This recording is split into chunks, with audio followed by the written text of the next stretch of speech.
23. And if you remember in chapter 21, Paul is making his way down the coast.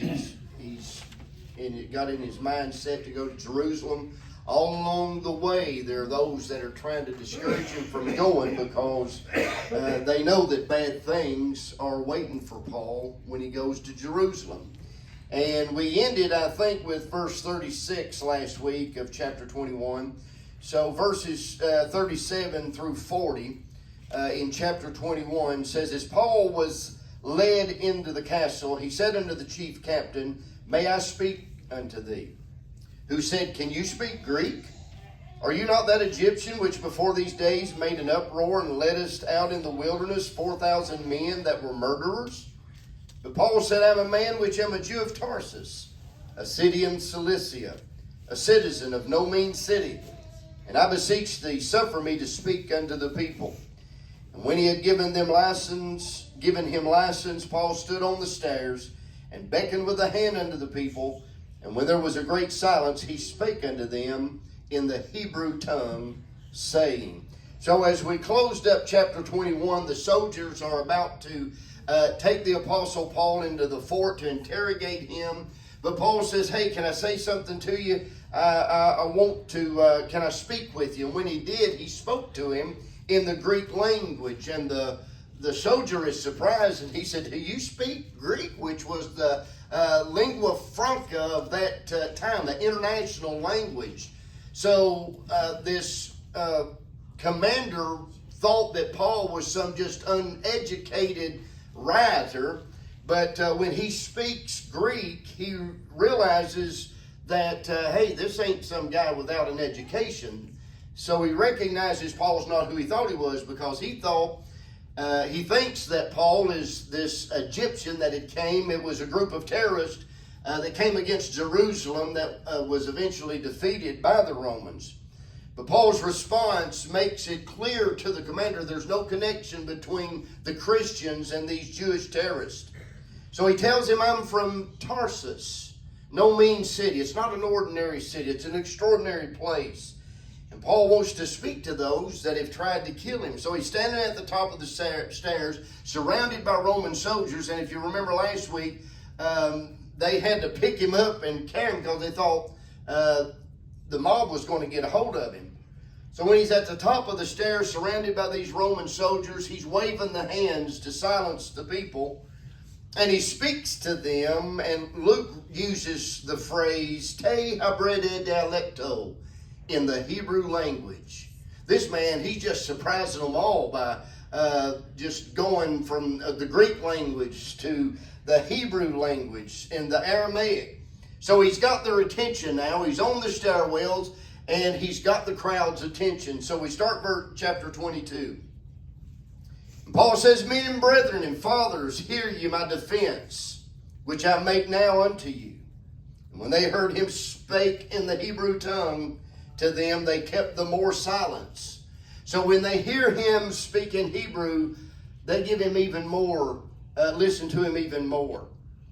He said, I am verily a man which am a Jew, born in Tarsus, a city in Cilicia, yet brought up in this city, talking about Jerusalem, at the feet of Gamaliel. Everybody would have known that name. And taught according to the perfect manner of the law of the fathers, and was zealous toward God as ye all are this day.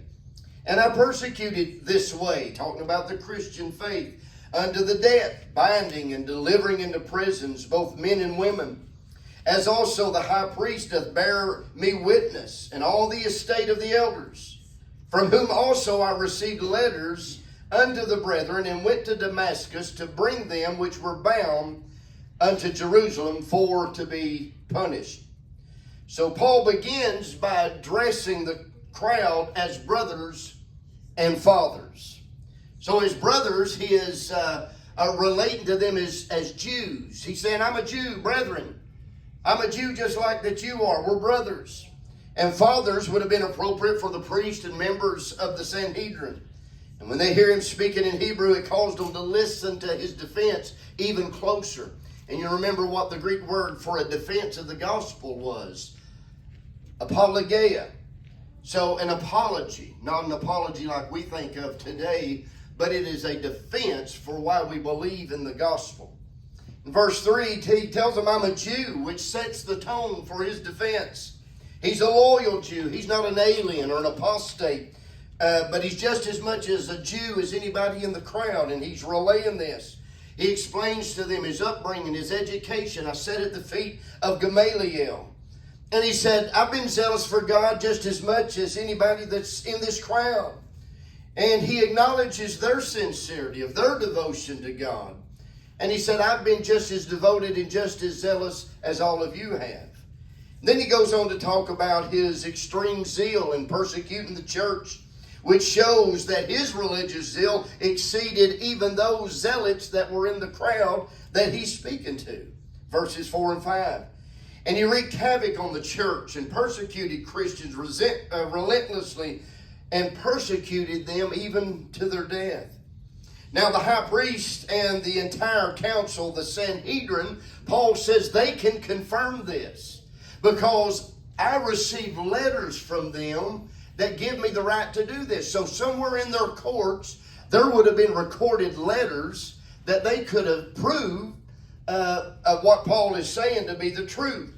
Now, Caiaphas would have been the high priest at the time that the letters were requested by Saul. And Caiaphas, even though that he had been deposed, may have still been alive, but they would have had it in the public records that this man Saul of Tarsus is persecuting the church, and we've given him letters and rights to do that. So he describes his conversion and how that he became a follower of Jesus. Now, that's where verses 6 down to verse 22, I'm going to kind of leave out. I trust that you've studied that or you will study that. And basically what it is, Paul goes over his testimony once again, and we've already done that. So for the sake of time, I'm not going to get in any more depth in his testimony at this time, but we're going to go on down to verse 22, because verses 6 down to that time, Paul is describing where he met the Lord on the road to Damascus.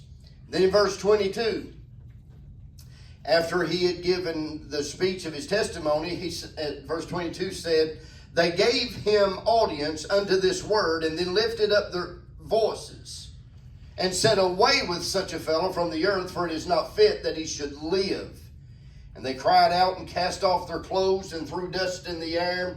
The chief captain commanded him to be brought to the castle, and bade that he should be examined by scourging, that he might know whereof they cried so against him. And as they bound him with thongs, Paul said unto the centurion that stood by, is it lawful for you to scourge a man that is a Roman and uncondemned? When the centurion heard that, he went and told the chief captain, saying, take heed what thou doest, for this man is a Roman. Then the chief captain came and said unto him, tell me, art thou a Roman? He said, yeah. And the chief captain answered, with a great sum I obtained I this freedom. And Paul said, but I was freeborn. Then straightway they departed from him which would have examined him, and the chief captain also was afraid, after he knew that he was a Roman, and because he had bound him. So the crowd has listened to Paul's speech, and verse 21, I should have included that at the end. He said, the Lord said unto me, depart, I will send thee far hence unto the Gentiles. Now this mob of Jews has been listening to him up to this point. They've been very quiet. He's speaking in Hebrew, so they're very attentive to what he has to say. But when he says, God sent me to the Gentiles, they came unglued. They break out in a rage. The thought of religious equality between the Jews and the Gentiles triggered the hostility of the mob. And they said, we're not going to listen to this man any longer. This is stupid in Kentucky language. We ain't listening to him anymore. So they throw off their robes and cast dust into the air, which typical of the culture at the time. And they consider Paul a blasphemer and a renegade Jew. And as far as they're concerned, he's not fit to live. Because when Paul became a Christian, it would have had to been hard on him with his family. it would have been a time that most likely many of his family would have turned their back on him, because that's how serious the Jews are about their religion, about being a Jew. And especially in that time, during the time of Paul. So this poor old Roman commander, he still don't understand why in the world they hate this man so bad. What they keep trying to kill him for.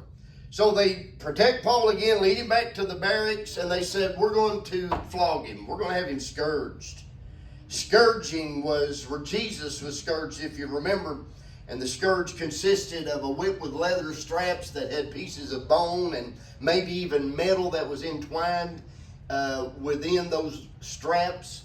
And which is why that the psalmist wrote and said, I stare upon my bones, because just one lash of that electrolash whip could literally rip the flesh right off your bones. So Paul hears this, and he hears that we're going to scourge him till we get some answers. Paul says, uh-oh, I don't think I want to do that. So when he hears that he's about to be flogged, he asks the commander, hey, is it lawful to scourge a Roman citizen? And he's like, wait a minute. He stops everything. He said, are you a Roman? And he said, yeah, I'm a Roman. You see, according to Roman law, it was illegal to submit a Roman citizen to this kind of torture, especially when you hadn't given them a proper trial. So the soldier sarcastically remarks to Paul, and he said, I paid a lot of money to get my citizenship at Rome. Paul said, I didn't pay a dime. I was born a Roman. Oh, this causes a problem with these guys. They've already done enough to have themselves in trouble. So when the commander realizes he's put a Roman citizen in chains and he's about to commit a great violation, he knows he could already be in trouble for what he's already done. So this has caused a little problem. So it stops the process of Paul going to be scourged. Verse number 30. On the morrow, because he would have known the certainty whereof he was accused, he loosed him from his bands and commanded the chief priests and all their council to appear, and brought Paul down and set him before them. Now going into chapter 23. Paul earnestly, beholding the council, said, Men and brethren, I have lived in all good conscience before God unto this day. And the high priest Ananias commanded them that stood by to smite him on the mouth. Then said Paul unto him, God shall smite thee, thou whited wall. For sittest thou to judge me after the law, and commandest me to be smitten contrary to the law? And they that stood by said, Revilest thou God's high priest? Paul said, I wist not, brethren, that he was the high priest, for it is written, Thou shalt not speak evil of the ruler of thy people. But when Paul perceived that the one part was Sadducees and the other part Pharisees, Paul's a smart man. He's paying attention to what's going on in the crowd. He knows how to shift the focus off of himself and move it into other things. When he realizes half of them's Pharisees, half Sadducees, he cries out and said, Men and brethren, I'm a Pharisee, the son of a Pharisee. Of the hope and the resurrection of the dead am I called in question. And when he had so said, there arose a dissension between the Pharisees and Sadducees, and the multitude was divided.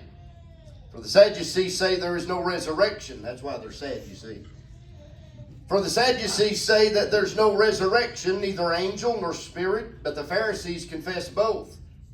And there arose a great cry, and the scribes that were of the Pharisees' part arose and strove, saying, We find no evil in this man. Now they wanted to kill him a while ago, but now they find out he's a brother. You know, he's a good man. He's a Pharisee. We find no evil in this man. But if a spirit or an angel hath spoken to him, let us not fight against God. When there arose a great dissension, the chief captain, they're tearing this guy all to pieces. They're driving him crazy. Fearing lest Paul should have been pulled in pieces of them, commanded the soldiers to go down and take him by force from among them and bring him to the castle. So, these guys know that they're in trouble for what they've already done for a Roman citizen, and they've not done it lawfully. He's still puzzled why all these people is wanting to kill Paul, even though that he's found out that Paul is a Roman. He keeps him overnight. takes him out of his chains and his restrictions. So the next day he's released from prison, but he's ordered to come and appear before the Sanhedrin.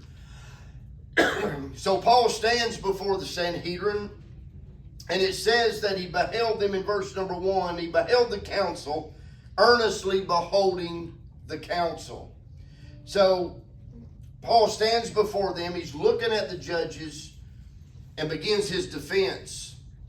Now, when he earnestly is beholding the council, there is a little bit of an assumption there, or an implication, or an alludement to that. And there's scriptures that kind of give us the idea that Paul could have had bad eyesight. Could have been something that he grew up with. Could have been something from the beatings that he received. Remember, a time or two he'd been left for dead and was hit in the head. And so it could have been because of that. So I think Paul he's looking, and I think he's looking to see if he knew anybody. Surely, I got a friend out here somewhere, because it's been a long time since Paul's been in Jerusalem.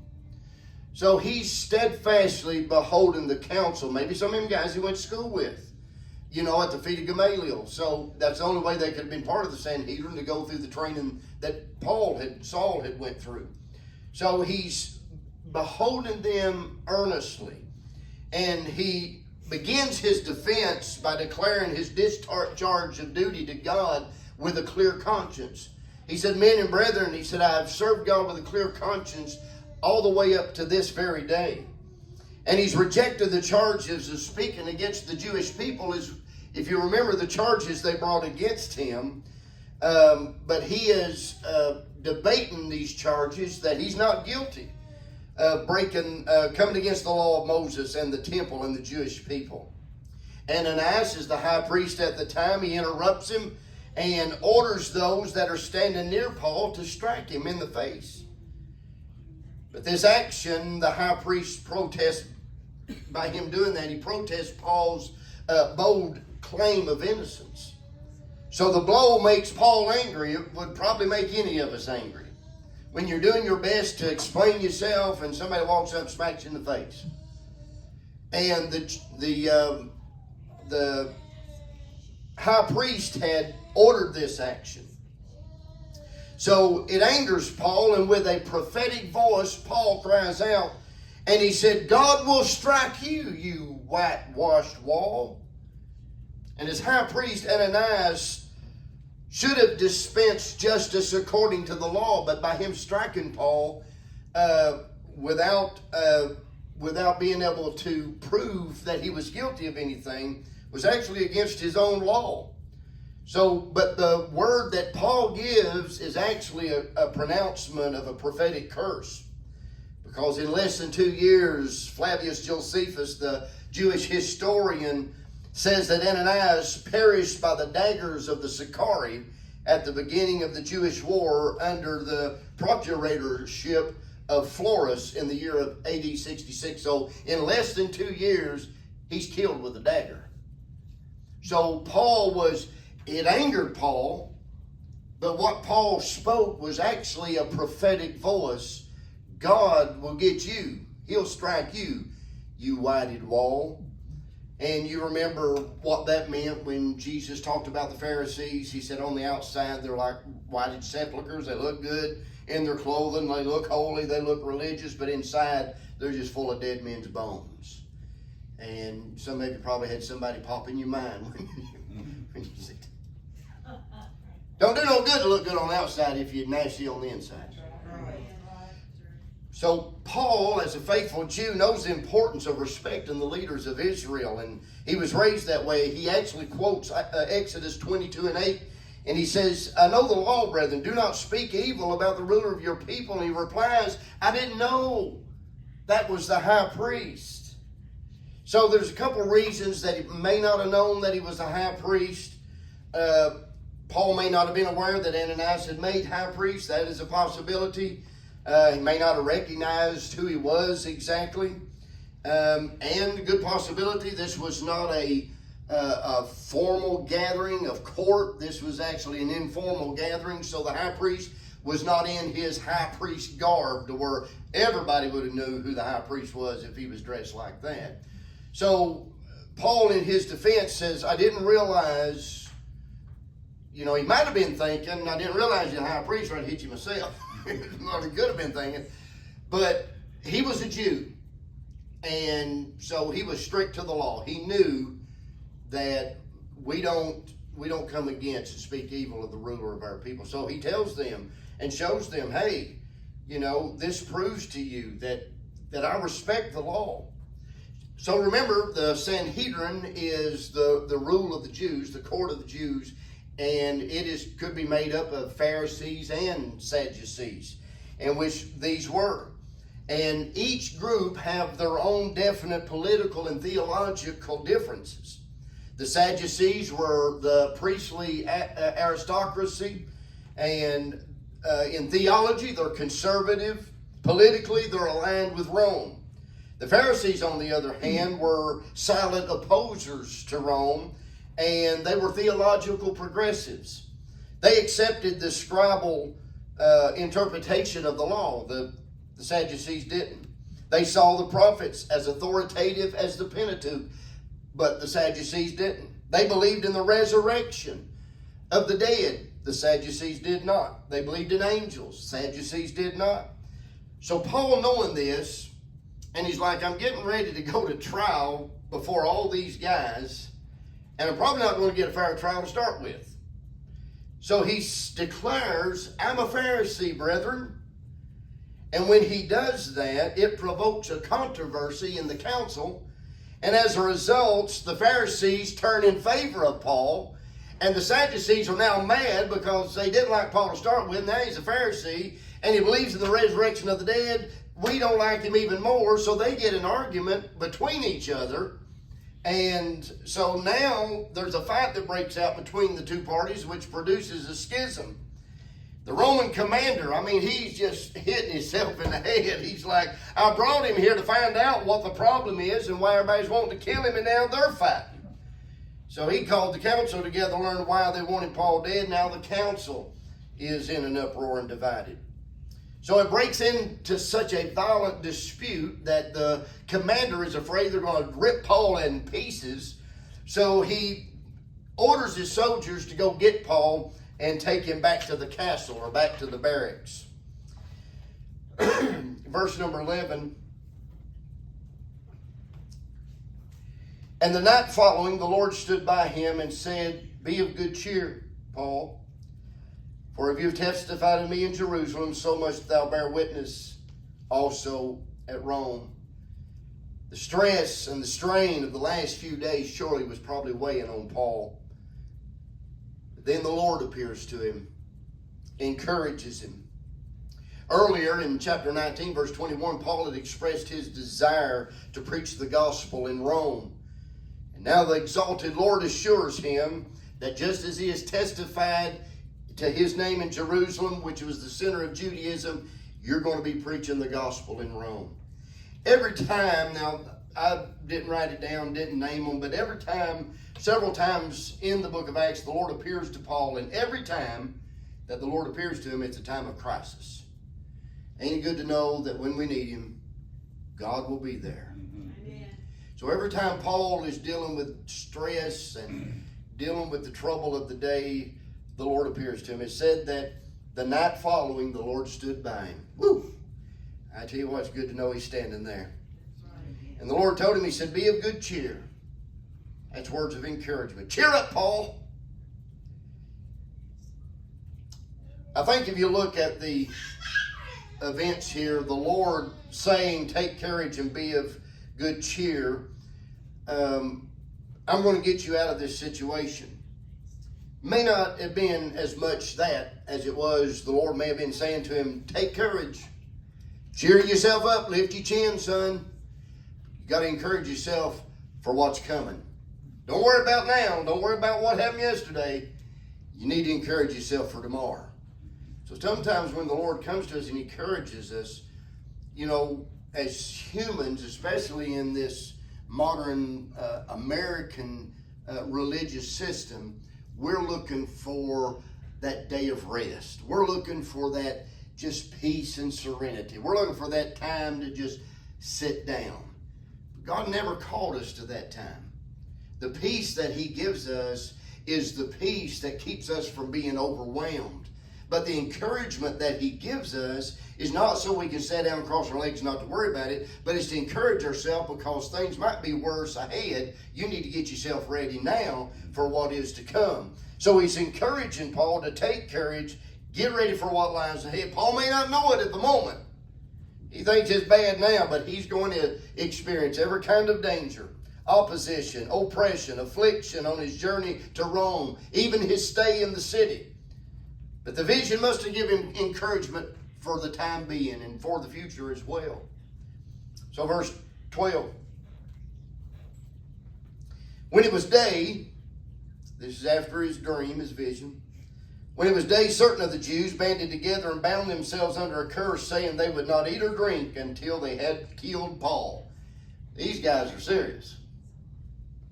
They were more than 40 that made this conspiracy, and they came to the chief priests and elders and said, we bound ourselves under a great curse that we will eat nothing until we have slain Paul. They're trying to make a deal here. Now therefore you with the council signify to the chief captain that he bring him down to you tomorrow, as though you would inquire something more perfectly concerning him, and we, or ever he come near, are ready to kill him. Verse 16 is pretty interesting. When Paul's sister's son heard of their lying in wait, he went and entered the castle and told Paul. Then Paul called one of the centurions unto him and said, bring this young man to the chief captain, for he has a certain thing to tell him. So he took him, brought him to the chief captain, and said, Paul the prisoner called me unto him and prayed me to bring this young man to you, who has something to say to you. Then the chief captain took him by the hand and went with him aside privately and asked him, what is it that you have to tell me? And he said, the Jews have agreed to desire thee that you would bring down Paul tomorrow into the council, as though they would inquire somewhat of him more perfectly. But do not thou yield unto them, for there lie in wait for him of them more than 40 men, which have bound themselves with an oath that they will neither eat or drink till they have killed him, and now are they ready looking for a promise from thee. So the chief captain then let the young man depart and charged him, see that you tell no man what you have showed these things to me. So Paul receives an encouraging word from the Lord, but the next morning it becomes clear that he should expect no less from the hands of the Jews. A group of Jewish fanatics, over 40 of them, had gathered themselves together with a plan to murder Paul. Luke don't identify this group, but they could have belonged to a secret society of terrorists known as the Sicarii, those that ended up killing Ananias. So these guys took a vow that we're not going to eat or drink until we kill this man. So these guys mean business.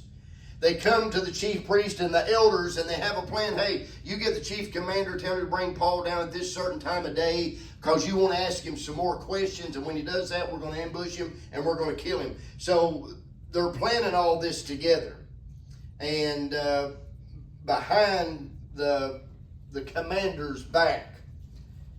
But by chance, or should we say rather by God, a hand of providence moves in. Verse number 16, and when Paul's sister's son, his nephew, what the heck's he doing there? What's he doing in Jerusalem? How is all of a sudden all these people are ready to kill Paul? Nobody said nothing about his family up to this time. Now you got a little nephew running around town. And he hears about this plot. It's probably going around, whispers here and there. He gets wind of it. He goes in because Paul, now that he's a Roman citizen, he can have visitors and stuff. So his nephew comes and says, hey, I just heard this, uncle. They're going to kill you. This is their plan. He said, hey, commander, you need to take this guy to the top dog. He needs to talk to him. And so they allow him to do that. They allow the young boy to go. And so they take him and to the commander. And once he tells the commanders what is going on, he said, don't tell anybody else what you just told me and what we've talked about. So trying to protect Paul and avoid bloodshed, the commander prepares to send the prisoner to Caesarea, the headquarters of the Roman authority in Palestine. So the centurions arranged for 470 soldiers. 470 soldiers on foot and on horses. And they're going to be ready to march by 9 p.m. so they can leave Jerusalem under the cover of darkness. So in verses 23, he called unto him 2 centurions, saying, Make ready 200 soldiers to go to Caesarea, and horsemen 70, spearmen 200, at the 3rd hour of the night, 9 o'clock. And provide them beasts that they may set Paul on and bring him safe to Felix the governor. And he wrote a letter after this manner. Claudius Lysias, unto the most excellent governor Felix, sendeth greeting. Well, they knew how to make it thick, didn't they? This man was taken of the Jews. They hated each other. That's what the funny part about it. Thou most excellent governor. This man was taken of the Jews and should have been killed of them, then came out with an army and rescued him, having understood that he was a Roman.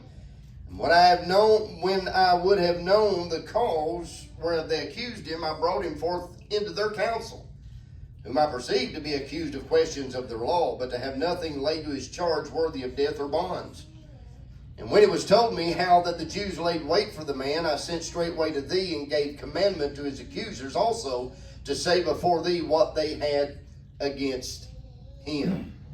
So he commands 470 soldiers on foot and on horses, and he has them to head out about 9 o'clock at night reminds me of an old John Wayne movie. You remember when they would take somebody and put them in jail, and all their buddies would want to come, and they'd have to hold up in the jail until the marshal got there. And if they moved them, they would try to move them in the middle of the night so nobody would see them. That's what it reminded me of.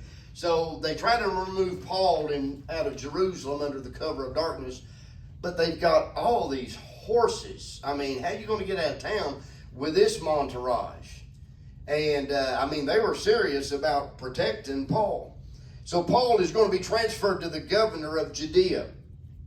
And at this time, the governor is Antonius Felix, who was holding the same position as Pontius Pilate held. The Roman historian Tacitus portrayed him as an arrogant and corrupt ruler. The Emperor Nero relieved him of his duties in Judea because of many well-founded complaints from the Jews about his mismanagement and his injustices. So he wasn't a good guy.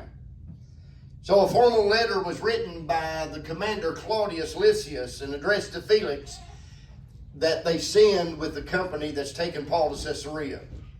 So he sends the letter to Felix and explains why that he's sending this prisoner to him. The officer wants the governor to understand what led to all these actions and includes important elements of the story. First of all, he makes sure that he lays all the blame on the Jews for the hostile action against Paul. Second, he rescued Paul because he was a Roman citizen, which he bends the truth just a little bit because he didn't know he was a Roman citizen. But now that he's found out that he's a Roman citizen, he's making sure he don't get no blame for what's happened to Paul. These Jews is the cause of the uproar and the hostility. I rescued him because these guys was about to kill him. Trying to follow the proper procedure, he brings Paul before the Sanhedrin. That ended up in a violent uproar. And he discovers the charges are about theological differences around the Jews' laws.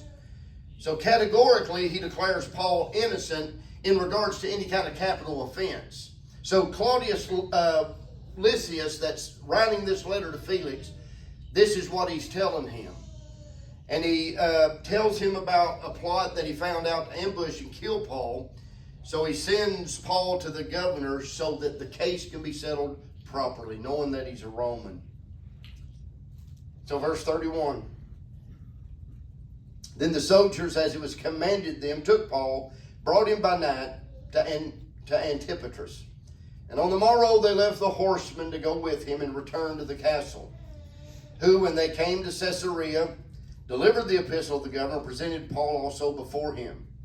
When the governor had read the letter, he asked of what province he was. And when he understood that he was of Cilicia, I will hear thee, said he, when thine accusers are also come, and he commanded him to be kept in Herod's judgment. So the military escort and Paul, they leave Jerusalem by night. They get there probably around the next morning to Antipatris, a town about 35 miles northwest of Jerusalem, actually named after the father of Herod the Great, Antipater, and was more than halfway to Caesarea. And, you know, most likely with all the details in the book of Acts, there's a lot of stuff that we don't have all the details to the story. But after they're beyond the threat of the ambush, some of the infantry likely turned back to Jerusalem and arrived safely in Caesarea. Paul is delivered to the hands of Felix by the cavalry, verse 33. So after the governor reads the letter, he has the prisoner brought before him kind of for a preliminary questioning. And during the brief interrogation, Felix asked Paul, "What province are you from?" It may have been out of curiosity, but most likely he's not wanting to fool with this. If I can find out he's from a different county, under a different province, I'll send him there and let them deal with it. And that way he can get rid of the responsibility of dealing with what sounds like going to be a difficult case.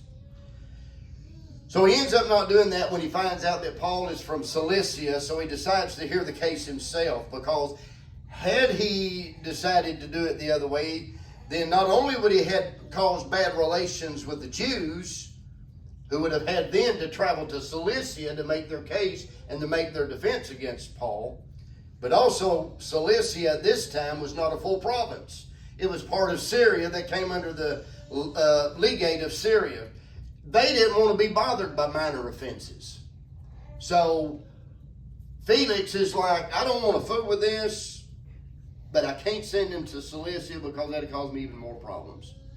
These guys were like some of our politicians now. They wouldn't make a stand because they don't stand for nothing. It's whatever you want them to be, that's what they say they are.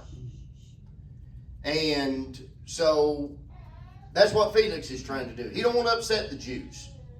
He needs their money. So it didn't matter if you liked them or not. Some of them couldn't even stand them, but you know, they had to keep peace between these rivalries because they wanted both sides. They wanted both sides support.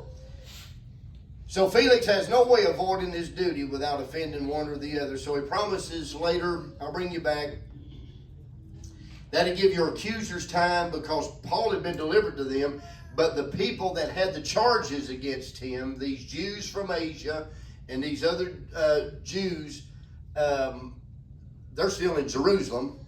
You know, they moved Paul under the darkness, under the shadow of night. So they're going to have to travel to Caesarea to make their case against Paul. So they're going to give them time to get there and allow them to make their case. In the meantime, he confines Paul to the palace that was built by Herod the Great, which is now used as the governor's headquarters. So Paul is kept in the palace with soldiers guarding him, and Felix has to be very careful here to make sure he follows Roman protocol, because he could end up as much trouble as Paul, just like that Claudius Lysias could have if he had beat Paul and him being a Roman and hadn't received a fair trial. So everybody's on pins and needles now on the political, legal side of it. Paul's he's got them right where he's got everybody mad at each other. And really it just all started because the Jews was mad at him because he's following the Lord. So we got Paul in holding. He's kept in Herod's judgment hall. We're waiting for his accusers to come. And then we're going to hear the case against Paul that they have. And we're going to try to give a fair trial. We'll kind of see how that goes. So in chapter 24, the high priest and the elders, they come in putting on a show. All the fluff and stuff that comes with politics, boy, they put it on thick. And Felix he brings his wife, and they all come to bring their accusations against Paul, and they're going to hear it. So that's what we'll study in chapter 24 next week. So we've covered a lot of material tonight. had to go a little bit quick to kind of get it all in. But so Paul has made his way to Jerusalem. They weren't as happy to see him as he was to get there, and he's caused a stir of trouble. And so we're going to find out what happens in those proceedings next week. Amen.